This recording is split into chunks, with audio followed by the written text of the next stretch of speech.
कैसे हैं आप लोग। आशा करते हैं कि बहुत ही अच्छे होंगे। तो चलिए शुरू करते हैं आज की क्लास।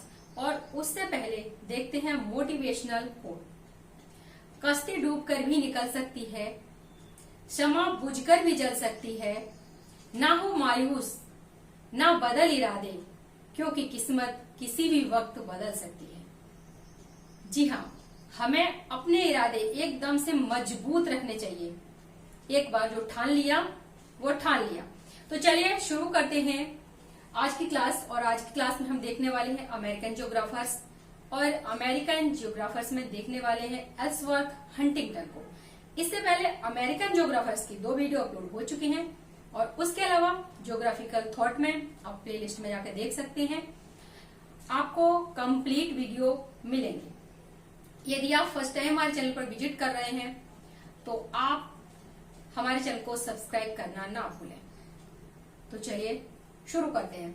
जैसा कि आप देख पा रहे हैं, एल्सवर्थ हंटिंगटन 1876 में इनका जन्म होता है और इनकी मृत्यु 1947 में होती है। इन्होंने भूगोल के क्षेत्र में क्या योगदान दिया है उसके बारे में हम चर्चा कर रहे हैं।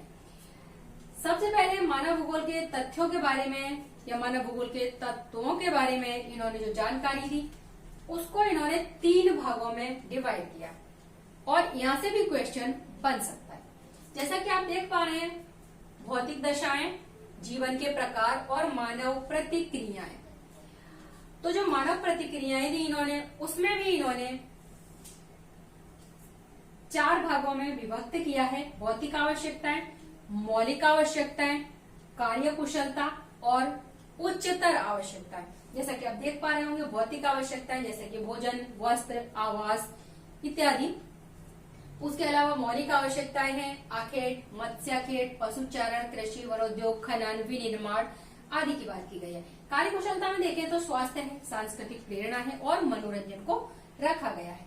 उच्चतर आवश्यकताओं में देखेंगे तो प्रशासन या सरकार है, शिक्षा है, विज्ञान है, धर्म है, कला है और साहित्य को दर्शाया गया है।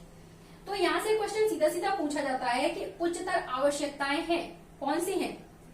इनमें से 3 दे देगा, एक कहेगा अदर्स होगी, कहेगा कि ये है तो उच्चतर आवश्यकता वो नहीं है। जैसे कि कार्यकुशलता में से दे सकता है, मौलिक आवश्यकताओं में से दे सकता है या फिर भौतिक दशाओं में से दे सकता है।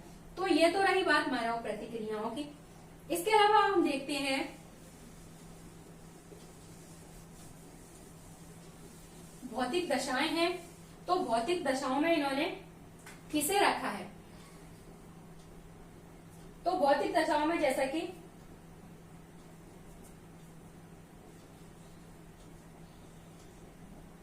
भूमंडल पर स्थिति,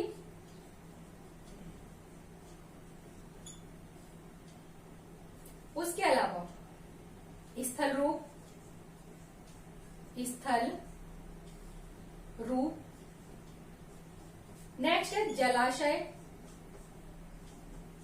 जलाशय और नेक्स्ट है मिट्टी एवं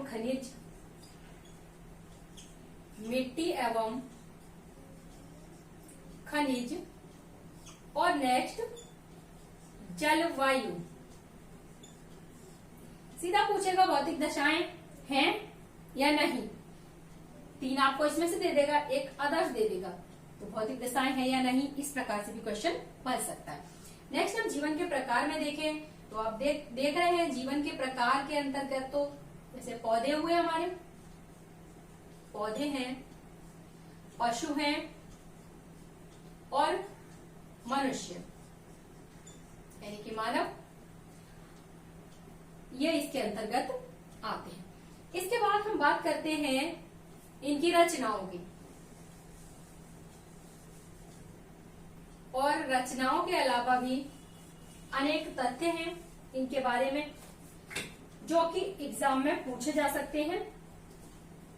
सबसे पहला, ये एक भूगोलवेत्ता तो थे ही, भूगोलवेत्ता के साथ साथ ये वैज्ञानिक भी थे और जलवायु विज्ञानी थे। यानी वैज्ञानिक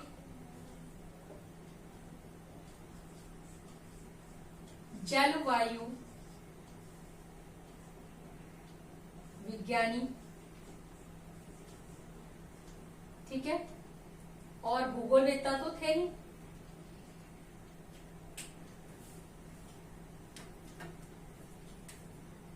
नेक्स्ट देखें तो एक महान विचारक,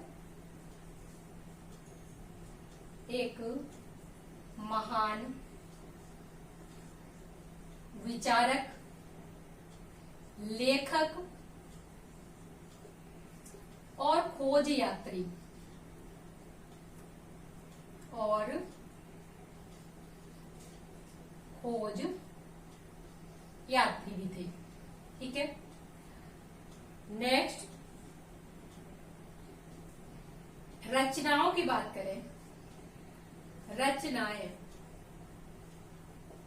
तो रचनाएं इनकी कौन कौन सी हैं उन्हें देखते हैं।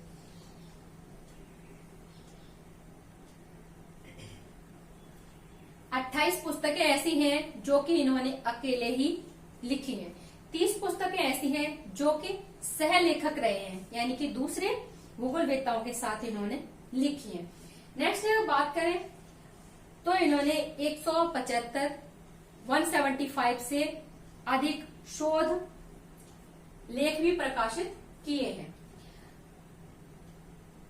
और जो इनकी रचनाएं हैं वो किस पर आधारित हैं तो उसके बारे में भी बता दें।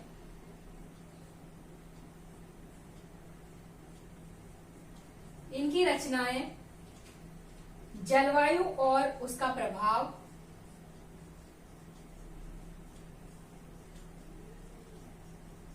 जलवायु और उसका प्रभाव या फिर मानव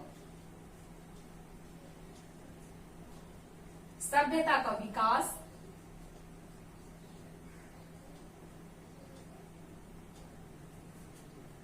भौमिकी तथा भू-आकृतिक विज्ञान, भू-आकृतिक विज्ञान, प्रादेशिक भूगोल,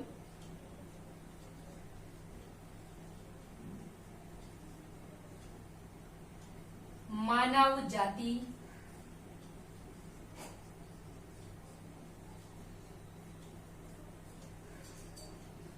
आदि पर आधारित। यानी कि जो इनकी रचनाएं हैं उनके अंतर्गत आपको, जितनी भी इनकी रचनाएं हैं उनके अंतर्गत आपको जलवायु और उसका प्रभाव अधिकांश रचनाओं में, या फिर मानव सभ्यता का विकास, या फिर भौमिकी तथा भू-आकृतिक विज्ञान, प्रादेशिक भूगोल और मानव जाति पर ही आधारित पुस्तकें इनकी मिलती है, रचनाएं इनकी मिलती है। तो अब हम बात करें इनकी रचनाओं की।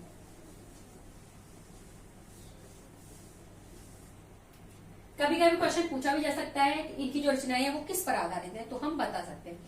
नेक्स्ट हम बात करेंगे तो सबसे पहली रचना इनकी देखें, पल्स ऑफ एशिया।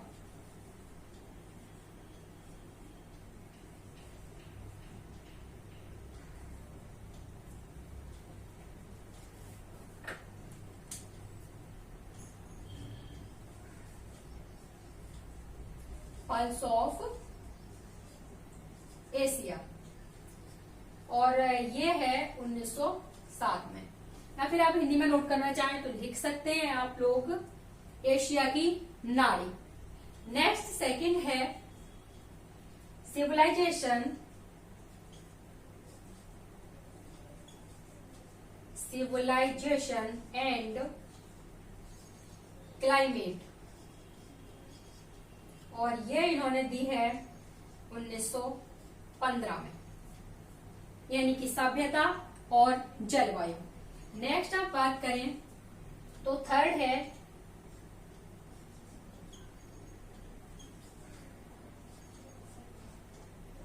फलस्तीन एंड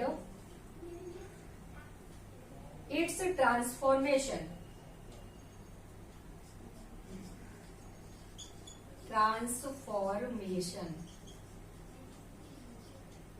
और ये इन्होंने 1911 में दी थी।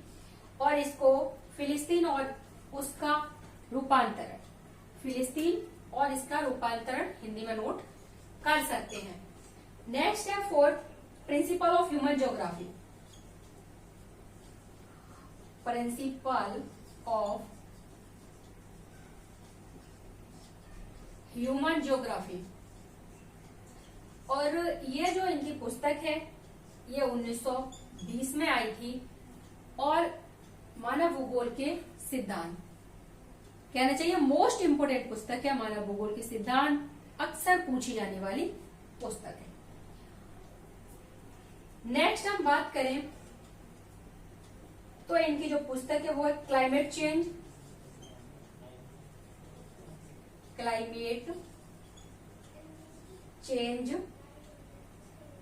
It's nature and factor, nature and factor, और ये है 1922 में, यानी कि जलवायु परिवर्तन, उसकी प्रकृति एवं कारक। ठीक है। नेक्स्ट इनकी जो पुस्तकें हैं उनके बारे में भी देख लेते हैं।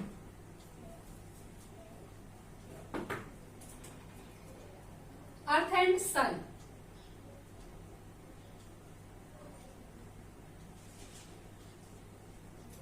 अर्थ एंड सन, और ये इन्होंने 1923 में दी है, यानी कि पृथ्वी और सूर्य। नेक्स्ट है कैरेक्टर ऑफ रेसेस,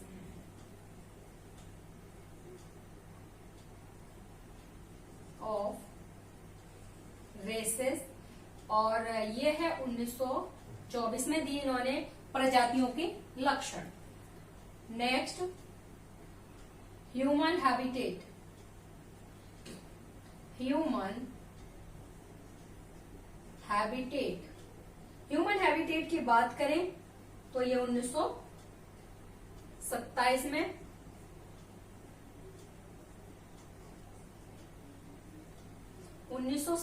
में, आए, यानी कि मानवीय आवास। नेक्स्ट है economic and social geography, economic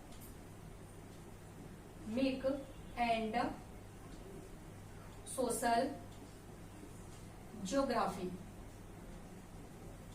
और ये आई 1933 में।